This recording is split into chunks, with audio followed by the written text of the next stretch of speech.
మార్చి మొదటి వారంలోనే భానుడి భగభగలు చూపిస్తున్నాడు. వేసవి తాపానికి తిరుపతి ప్రజలు విలవిల్లాడిపోతున్నారు. మార్చి మొదట్లోనే ఎండల తీవ్రత ఈ స్థాయిలో ఉంటే మరో 2 నెలల తర్వాత పరిస్థితి ఏంటోనని జనం భయపడిపోతున్నారు.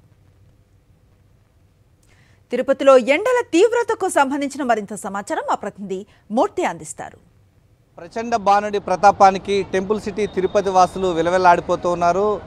మార్చి 2వ తారీఖు నాడే వేసవి తీవ్రత ఈ స్థాయిలో ఉంది అంటే రానున్న ఏప్రిల్ మే నెలల్లో వేసవి తీవ్రత ఏ విధంగా ఉంటుందనే దాని మీద అంచనా వేసుకుంటూ భయంతో వణికిపోతున్నటువంటి పరిస్థితి కనిపిస్తోంది. ప్రధానంగా తిరుపతి నగరంలో మధ్యాహ్నం 12:30 గంటల సమయంలోనే వేసవి తీవ్రత ఎక్కువగా ఉండడంతో రోడ్లపైకి రావడానికి ప్రజలు భయపడుతున్నటువంటి పరిస్థితి కనిపిస్తోంది. ప్రజలంతా కూడా ఈ యొక్క శీతల పానీయాల కంటే కూడా కొబ్బరి బొండాలను ఇటు ప్రకృతి సిద్ధంగా లభించేటువంటి వాటర్ మిలన్ వంటివి తీసుకోవడానికి ఎక్కువ ఆసక్తి చూపిస్తూ ఉన్నారు. ప్రస్తుతం మనం చూడొచ్చు.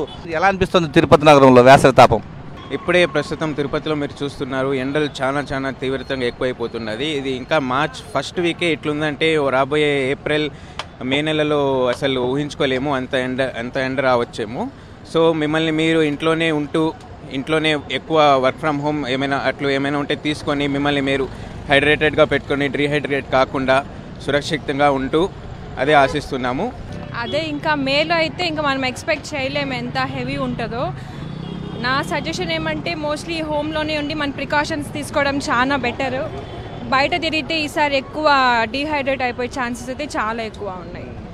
ఎండలు అయితే తీవ్రంగా ఉంటాయి సార్. వేసవి తాపం కోసం టెంకాయ నీళ్ళు, ఫ్రూట్స్ ఇవన్నీ తీసుకుంటూ కొబ్బరి నీళ్ళు, జ్యూసుల పైన అధికంగా తాగితే ఉన్నటువంటి ఎండలకి ఇబ్బంది రాకుండా ప్రజలు కూడా ఆరోగ్యాలతో ఉంటారని దానివల్లే టెంకాయ నీళ్ళకి ప్రాధాన్యత ఎక్కువ ఉంటుంది. అధిక రేట్ అయినా కూడా టెంకాయ నీళ్ళు, జ్యూసులు ఇలాంటి వగైరాన్ని చేస్తుంది.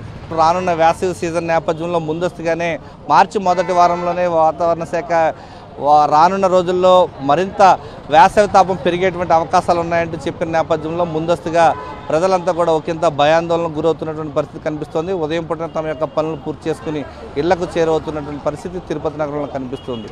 కెమెరామెన్ హరితో విజయమూర్తి, సాక్షి టీవీ, తిరుపతి నుంచి.